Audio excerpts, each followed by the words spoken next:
എന്താണ് ഒരു മെഡിസിൻ്റെ correct dose എന്നുള്ളത് എല്ലാവർക്കും കോമൺ ആയിട്ടുണ്ടാകുന്ന ഒരു ഡൗട്ടാണ്. നമ്മുടെ ഫാർമസിയിൽ വരുന്ന ഒരുപാട് പേഷ്യൻസ് ഫ്രീക്വൻ്റ്ലി നമ്മളോട് ചോദിച്ചിട്ടുള്ള കാര്യമാണ്. അപ്പോൾ ഈ കറക്റ്റ് ഡോസ് എന്താണെന്ന് വെച്ചാൽ, ഒരു ബ്രാൻഡിൻ്റെ 500, 1 gram, 250 mg എന്നൊക്കെ പറഞ്ഞ് വരുന്നതിൽ ഡോക്ടർക്ക് ഇഷ്ടമുള്ള ഒരു സ്ട്രെങ്ത് സെലക്ട് ചെയ്യുന്നതല്ല കറക്റ്റ് ഡോസ്.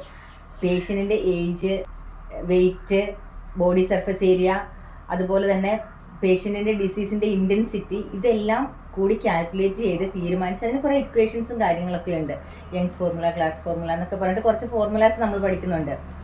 ഡോക്ടേഴ്സും പഠിക്കുന്നുണ്ട്, ഫാർമസിസ്റ്റും പഠിക്കുന്നുണ്ട്. അപ്പം ഈ ഫോർമുലാസ് ഒക്കെ വെച്ചിട്ട് ഡോക്ടേഴ്സ് കാൽക്കുലേറ്റ് ചെയ്ത് പറയുന്ന ഡോസാണ് ഒരു ഡ്രഗിൻ്റെ കറക്റ്റ് ഡോസ്. നമ്മളുടെ ഉള്ളിൽ ചെല്ലേണ്ട ഡോസ് എന്ന് പറയുന്നത് അതാണ്. ഇപ്പോൾ അറ്റോർവാസ്റ്റാറ്റിൻ എന്ന് പറയുന്ന ഡ്രഗ് കൊളസ്ട്രോൾ റെഡ്യൂസ് ചെയ്യാനും ഹാർട്ട് ഡിസീസസ് പ്രിവെൻറ്റ് ചെയ്യാനും വേണ്ടിയിട്ട് കൊടുക്കുന്നതാണ്.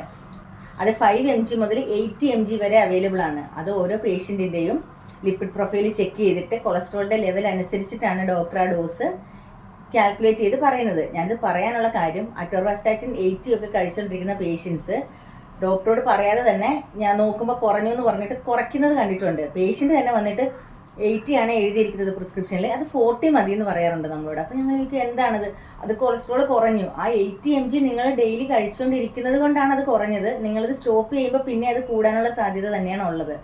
അതുകൊണ്ട് കുറഞ്ഞാൽ ആ റിപ്പോർട്ട് ഡോക്ടറെ കാണിക്കുക, ഡോക്ടർ തീരുമാനിക്കുന്നത് പോലെ ആ ഡോസ് കറക്റ്റ് ചെയ്യുക. അല്ലാതെ ഡോക്ടർ എഴുതി തന്ന ഒരു പ്രിസ്ക്രിപ്ഷനിൽ നിന്ന് ഡോസ് റെഡ്യൂസ് ചെയ്യാനായിട്ട് നമുക്ക് അധികാരമില്ല.